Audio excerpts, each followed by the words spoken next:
ನಮಸ್ಕಾರ ಎಲ್ಲರಿಗೂ. ಭಾರತ ಕೃಷಿ ಪ್ರಧಾನವಾದಂಥ ದೇಶ. ಕೃಷಿ ಹಾಗೂ ರೈತರೇ ದೇಶದ ಬೆನ್ನೆಲುಬು. ನಮ್ಮ ದೇಶದಲ್ಲಿ ಕೃಷಿಯನ್ನು ಭೂಮಿ ತಾಯಿ ಸ್ವರೂಪದಲ್ಲಿ ಕಾಣ್ತಾರೆ.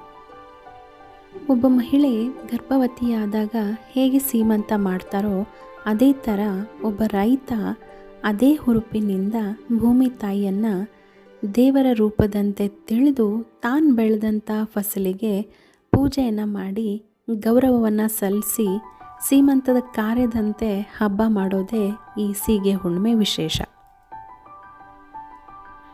ಸೀಗೆ ಹುಣ್ಣಿಮೆ ದಿವಸ ರೈತರು ಬೆಳೆಯನ್ನು ಪೂಜಿಸಿ ಇನ್ನೂ ಇಳುವರಿ ಹೆಚ್ಚಾಗಲಿ ಅಂತ ದೇವರಲ್ಲಿ ಪ್ರಾರ್ಥನೆಯನ್ನು ಮಾಡ್ತಾರೆ.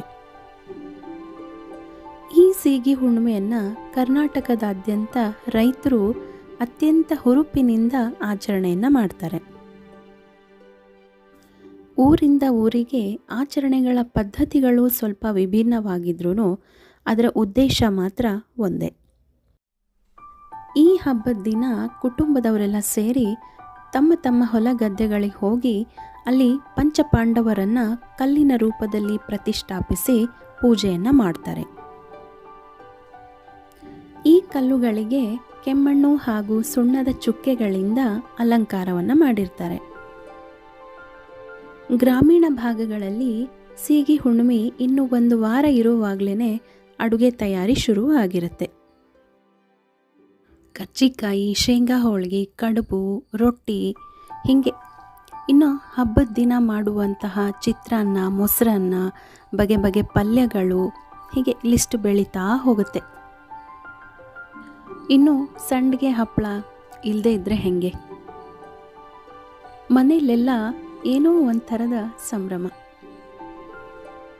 ಇನ್ನು ಕೆಲವು ಭಾಗಗಳಲ್ಲಿ ಬಿದಿರಿನ ಬುಟ್ಟಿಗೆ ಕೆಮ್ಮಣ್ಣು, ಸುಣ್ಣದಿಂದ ಅಲಂಕಾರ ಮಾಡಿ ಆ ಬುಟ್ಟಿಗಳಲ್ಲೇ ಅಡುಗೆ ಪದಾರ್ಥಗಳನ್ನು ಹೊಲಗಳಿಗೆ ತಗೊಂಡು ಹೋಗೋ ಪದ್ಧತಿ.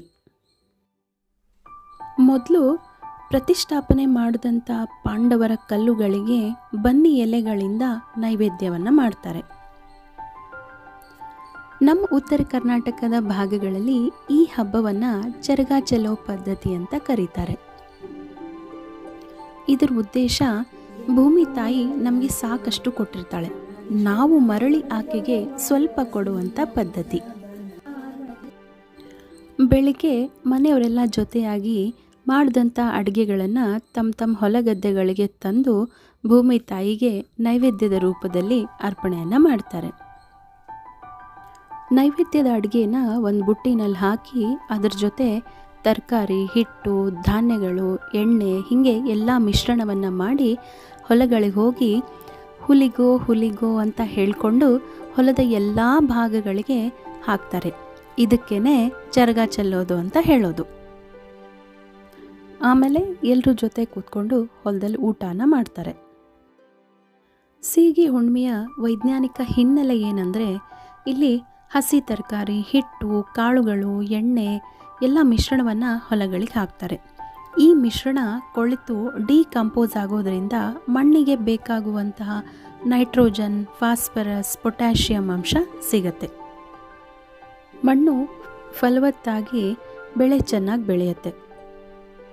ಇದು ಬೆಳೆದಿರುವಂತಹ ಬೆಳೆಗಳಿಗೆ ಕೀಟಗಳಿಂದ ಆಗುವಂತಹ ತೊಂದರೆಯನ್ನು ತಪ್ಪಿಸಿ ರಕ್ಷಣೆಯನ್ನು ಕೊಡುತ್ತೆ. ನಮ್ಮ ಹಿರಿಯರು ಮಾಡಿದಂಥ ಪ್ರತಿಯೊಂದು ಆಚರಣೆಯಲ್ಲೂ ವೈಜ್ಞಾನಿಕ ಹಿನ್ನೆಲೆ ಇದ್ದೇ ಇದೆ. ಹಿಂದೆಲ್ಲ ಸೀಗೆ ಹುಣ್ಣಿಮೆಗೆ ಎತ್ತಿನ ಗಾಡಿಗಳಲ್ಲಿ ಹೋಗ್ತಾ ಇದ್ರು. ಆದರೆ ಈಗ ಅದೆಲ್ಲ ಅಪರೂಪ. ಇರೋ ಕಾರೇ ಎತ್ತಿನ ಗಾಡಿ ಅಂತ ತಿಳ್ಕೋಬೇಕು. ಈ ಹಬ್ಬದ ಇನ್ನೊಂದು ವಿಶೇಷ ಏನಂದರೆ, ಮನೆಯಲ್ಲಿ ಹೆಣ್ಮಕ್ಳಿದ್ರಂತೂ ಈ ಹಬ್ಬದ ಸಂಭ್ರಮ ಇನ್ನೂ ಹೆಚ್ಚಾಗತ್ತೆ. ಮನೆಗಳಲ್ಲಿ ಶಿವ ಪಾರ್ವತಿ ರೂಪದಲ್ಲಿ ಕಟ್ಟಿಗೆಯಿಂದ ಮಾಡಿದಂಥ ಗೊಂಬೆಗಳನ್ನು ಕೂಡಿಸಿ ನೈವೇದ್ಯ ಮಾಡಿ ಸಕ್ಕರೆ ಅಚ್ಚುಗಳಿಂದ ಆರತಿಯನ್ನು ಮಾಡೋದು ರೂಢಿ.